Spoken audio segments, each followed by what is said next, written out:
ये एक लड़के की कहानी है जो अपने जिंदगी में एक कामयाब इंसान बनना चाहता था। उसके दादाजी ने उसे क्या सिखाया, चलिए जानते हैं। एक वक्त की बात है, एक गांव में एक 10-12 साल का लड़का अपने माता पिता के साथ रहता था। कई सालों के बाद वह लड़का अपने दादाजी के गांव जाता है। वहां जाकर वह हर समय अपने दादाजी के साथ खेलता है। खेलते खेलते एक दिन उसने अपने दादाजी से कहा कि दादाजी, जब मैं बड़ा हो जाऊंगा तो मैं बहुत ज्यादा सक्सेसफुल बनकर दिखाऊंगा। क्या आप मुझे कामयाब बनने के लिए कुछ तरीके बता सकते हैं? हेलो। उसके दादाजी मुस्कुराते हुए उसकी तरफ देखते हैं और उसे कहते हैं हाँ, और वह उसे एक पौधों की दुकान पर ले जाते हैं। यहाँ पर छोटे छोटे पौधे मिलते थे। वहां से उसके दादाजी 2 छोटे पौधे खरीदते हैं और वापस घर आ जाते हैं। घर आने के बाद वह उनमें से एक पौधे को बड़े से गमले में लगा देते हैं और उस गमले को घर के अंदर रख देते हैं और दूसरे पौधे को वह घर के बाहर लगा देते हैं। फिर वह अपने पोते से पूछते हैं कि तुम्हें क्या लगता है कौन सा पौधा फ्यूचर में अच्छे से बड़ा हो पाएगा? बच्चों ने थोड़ा सा सोचा और अपने दादाजी से कहा कि हमने घर के अंदर जो पौधा लगाया है वह अच्छे से बड़ा हो पाएगा, क्योंकि वह घर के अंदर हर प्रॉब्लम से बचा रहेगा। और जो पौधा हमने बाहर लगाया है उसे बहुत सी चीजों का खतरा है, जैसे कि सूरज की तेज किरणें, आंधी, तूफान, तेज बारिश और जानवरों से भी उस पौधे को खतरा है। उसके दादाजी ने मुस्कुराया और उससे कहा कि फ्यूचर में देखते हैं इन दोनों पौधों के साथ क्या होता है। फिर 4 साल बाद वह लड़का फिर से अपने दादाजी के घर जाता है। दादाजी को देखने के बाद वह फिर से उनसे पूछता है कि दादाजी, लास्ट टाइम मैंने पूछा था कि जिंदगी में सक्सेसफुल कैसे होते हैं, लेकिन आपने मुझे कुछ नहीं बताया था, लेकिन अब आपको मुझे बताना ही पड़ेगा। उसके दादाजी ने मुस्कुराते हुए उससे कहा, जरूर, लेकिन सबसे पहले हम उन 2 पौधों को देखते हैं जो हमने कुछ साल पहले लगाया था। यह कहकर दादाजी उसे उसी जगह पर ले गए जहां उन्होंने घर के अंदर पौधा रखा था। उन्होंने देखा कि वह पौधा एक बड़ा पौधा बन चुका था।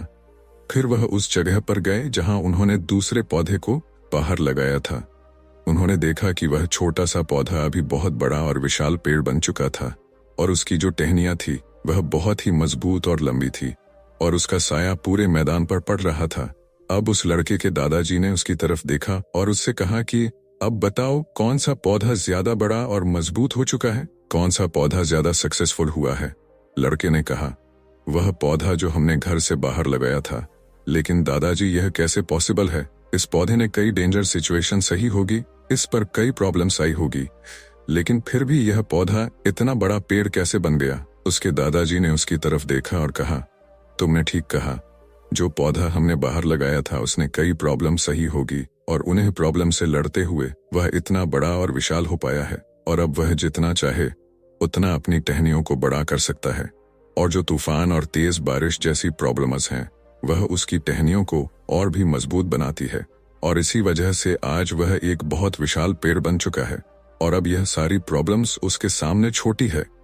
फिर उसके दादाजी ने उसकी तरफ देखा और उससे कहा कि बेटा, एक चीज हमेशा याद रखना, जब तक तुम अपनी लाइफ में स्ट्रगल नहीं करोगे, जब तक तुम डिफिकल्टीज से नहीं गुजरोगे, तब तक तुम अपनी लाइफ में सक्सेस को हासिल नहीं कर सकते हो। अगर तुम अपनी लाइफ में हमेशा कंफर्टेबल चॉइस ही रखोगे तो तुम अपनी लाइफ में उतना तरक्की नहीं कर पाओगे जितना तुम कर सकते हो। और अगर तुम हर प्रॉब्लम के लिए तैयार रहोगे, हमेशा स्ट्रगल के लिए रेडी रहोगे, तो फिर किसी भी मंजिल को पाना तुम्हारे लिए नामुमकिन नहीं होगा, और फिर बड़ी बड़ी प्रॉब्लम्स तुम्हें छोटी लगने लगेंगी। यह सुनने के बाद उस लड़के ने एक गहरी सांस ली और फिर उसे विशाल और बड़े पेड़ की तरफ वह देखने लगा। उसके दादाजी के शब्द उसके दिमाग में घूम रहे थे। दोस्तों, प्रॉब्लम्स, रुकावट और डिफिकल्टी, इन चीजों को हम अपनी जिंदगी के दुश्मन समझते हैं, लेकिन यही रुकावटें, यही डिफिकल्टी हमें स्ट्रांग बनती है और हमारी जिंदगी में हमें ज्यादा सक्सेसफुल बनाती है। किसी ने कहा है कि अगर तुम्हारे लाइफ में कोई प्रॉब्लम नहीं आ रही है तो समझ जाओ कि आप गलत ट्रैक पर हो। वीडियो अच्छा लगा हो तो चैनल को लाइक एंड सब्सक्राइब कर देना। मिलते हैं नेक्स्ट वीडियो में। जय हिंद।